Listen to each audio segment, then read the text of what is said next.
दोपहर की जेनजी के साथ जेनजी पर करते हैं बात, क्योंकि जेनजी को साधने के लिए भारतीय जनता पार्टी ने बड़ी रणनीति बना ली है। बीजेपी में अब तरुण मोर्चा बनाने की तैयारी है। युवा मोर्चा की ही तर्ज पर ये तरुण मोर्चा तैयार होगा। तो जेनजी को संगठन से जोड़ने की यह कवायद है। युवाओं के बीच कैसे पकड़ मजबूत करें, इस पर विचार किया जा रहा है, मंथन हो रहा है। बीजेपी संगठन में नए मोर्चे के गठन प्रस्ताव पर यह मंथन जारी है।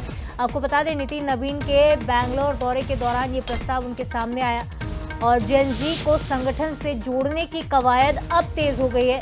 जून में ये प्रस्ताव बनाया गया था। युवाओं के बीच पकड़ मजबूत करने की तैयारी है, क्योंकि आने वाले जो चुनाव है, चाहे विधानसभा चुनाव हो या लोकसभा चुनाव 2028-29, ये 2 साल एक बड़ा वोट बैंक साधने के लिए निश्चित तौर पर भारतीय जनता पार्टी के लिए काफी अहम साल है तैयारी के, क्योंकि आने वाले सालों में जेनजी एक बड़ा वोट बैंक होगा। उसमें कई सारे फर्स्ट टाइम वोटर और सेकेंड टाइम फ्रेश वोटर्स होंगे।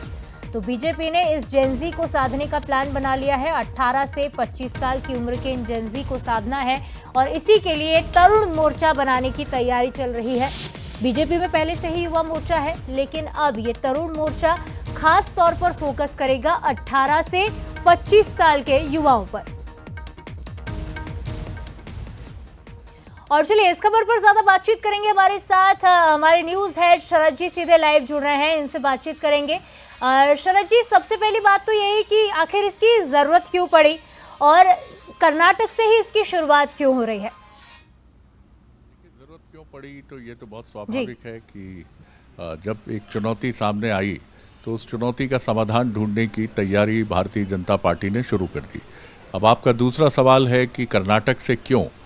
नितिन नवीन जून माह में कर्नाटक गए थे, इस तरह की रिपोर्ट्स हैं, और वहाँ युवाओं से उनकी चर्चा हुई थी। यानी ये जेन जी मूवमेंट जब तैयारी कर रहा था, उसके बहुत पहले ही जुलाई में ये पूरा घटनाक्रम घटा दिल्ली में, लेकिन उसके पहले ही कर्नाटक में बातचीत से युवाओं की सुगबुगाहट लेने की कोशिश बीजेपी ने शुरू कर दी थी कि उनके मन में क्या है।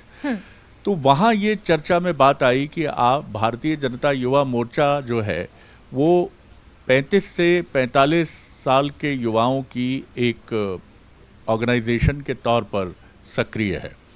पीछे लौटें अगर 18 से 25 साल के नौजवानों के लिए भी एक प्लेटफॉर्म भारतीय जनता पार्टी में होना चाहिए, जो जेन जी कहलाता है, जो टेलीविज़न कम देखता है, अखबार बिल्कुल ही नहीं पढ़ता है और सोशल मीडिया को एक सच्चाई की तस्वीर मानता है और अपने विचारों को रखने में बहुत बेबाक है। और यही हमने दिल्ली में हुए जेन जी मूवमेंट को, जिसे कॉकरोच जनता पार्टी ने, सीजेपी ने लीड किया और सोनम वांगचुक जिसकी अगुवाई करते नजर आए, वहाँ से ये बात सामने आई। तरुण मोर्चा अभी प्रस्तावित है। कर्नाटक से इसकी शुरुआत इसलिए भी है कि वहाँ काफ़ी, एक तो वो निश्चित तौर पर आईटी का एक बड़ा सेंटर है कर्नाटक, और वहाँ के जो युवा हैं, बीजेपी अब एक मिडिल क्लास के उन पढ़े लिखे युवाओं को अपनी तरफ लाने की कोशिश कर रही है, जो अच्छी पढ़ाई करते हैं, अच्छे इंस्टीट्यूशंस के लिए उनमें प्रवेश के लिए तैयारी करते हैं, और उसके बाद कहीं ना कहीं उनके मन में असंतोष है कि बहुत मेहनत करने के बाद भी मन की इच्छा के अनुरूप और उनके पेरेंट्स ने जो पैसे इन्वेस्ट किए हैं उसके बाद भी उन्हें रोजगार नहीं मिल पाता है। ऐसे युवाओं को, इसलिए कर्नाटक से शुरुआत, वहाँ ऐसे युवाओं की संख्या अधिक है। दक्षिण भारत के बाद 5 राज्यों के चुनाव हैं करना, अभी आप देखेंगे फरवरी मार्च में। पंजाब और उत्तर प्रदेश, उत्तराखंड बीजेपी के लिए बेहद अहम है। 28 में फिर 5 राज्यों के चुनाव हैं, जिसमें मध्य प्रदेश भी शामिल है, छत्तीसगढ़ शामिल है, और 29 में लोकसभा है। तो अभी बीजेपी के पास रफली करीब करीब ये 3 साल का समय है लोकसभा इलेक्शन तक का। और यहाँ बीजेपी इसके पहले तरुण मोर्चा के जरिए एक मजबूत तरीके से बीजेपी सामने आना चाहती है, प्रो यूथ के पार्टी के तौर पर। और आप देखेंगी, मैं ये दावा कर सकता हूं कि आने वाले वक्त में केंद्र की सरकार युवाओं के लिए कई लोक लुभावन घोषणाओं की डिक्लेरेशन कर सकती है, खासतौर से जो 18 से 25 साल के। बिल्कुल। जिस तरह से शरद जी आपने कहा कि लोक लुभावन घोषणाएं हो सकती हैं, हम ये देख रहे हैं कि आने वाले सालों में 2027 से 29 तक जेनजी एक बड़ा वोट बैंक बनकर सामने आएगा। क्या इन सालों में, इन चुनावों में हम तमाम युवाओं के जेनजी के मुद्दे उठते हुए देखेंगे, जो गूंजेंगे, चाहे वो शिक्षा हो, स्वास्थ्य हो या फिर रोजगार हो? साथ ही एक छोटा सा सवाल ये भी रहेगा कि तरुण मोर्चा का क्रियान्वयन कैसे करने वाली है बीजेपी? देखिए, सबसे पहली चीज तो जेन जी के मनोविज्ञान को समझिए। ये सीमाओं में नहीं बंधती है। ये मम्मी पापा जो कहते हैं उसे नहीं मानती है। मम्मी पापा तो कुछ निगेटिव नहीं कहते हैं, लेकिन ये नहीं मानती है। क्लास में जाती है, वहाँ प्रोफेसर्स, टीचर्स जो कहते हैं उसे भी अपने हिसाब से देखती है। नहीं मानने का अर्थ ये नहीं है कि ये बहुत ही वायलेंट है या ये बहुत ही प्रो आंदोलन वाली एक पीढ़ी है, लेकिन ये पीढ़ी होती है, जैसा आपने 70 के दशक में देखा था, दम मारो दम मिट जाए गम। ये युवा जो हैं, ये दम मारो दम वाली पीढ़ी नहीं है, वो फ्रस्ट्रेशन का दौर था।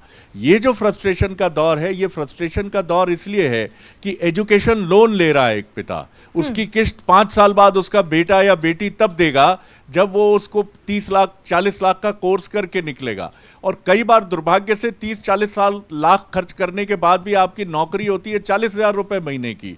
तो सपने जब टूट कर बिखरते हैं और पेरेंट्स उदास होते हैं, वो पूरे घर में एक निगेटिविटी आती है।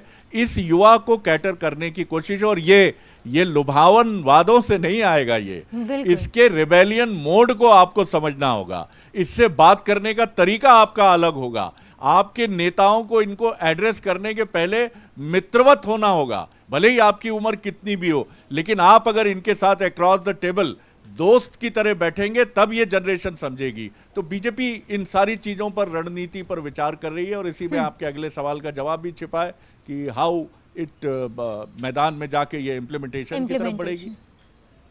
जी, निश्चित तौर पर शरद जी, इसका जिक्र करते हुए हमने मोहन भागवत जी को भी सुना था कुछ ही दिन पहले, जब वो जेनजी के बारे में बात कर रहे थे। जिस बात का जिक्र आपने किया कि इन्हें समझने की ज़रूरत है, इनके मुद्दे क्या हैं, और जो भी आप योजनाएं लेकर आ रहे हैं या जो भी आप इम्प्लीमेंटेशन करना चाहते हैं, पहले उस जेनजी को समझाने की ज़रूरत है। बहुत शुक्रिया शरद जी आपका जुड़ने के लिए और इस खबर पर विश्लेषण के लिए।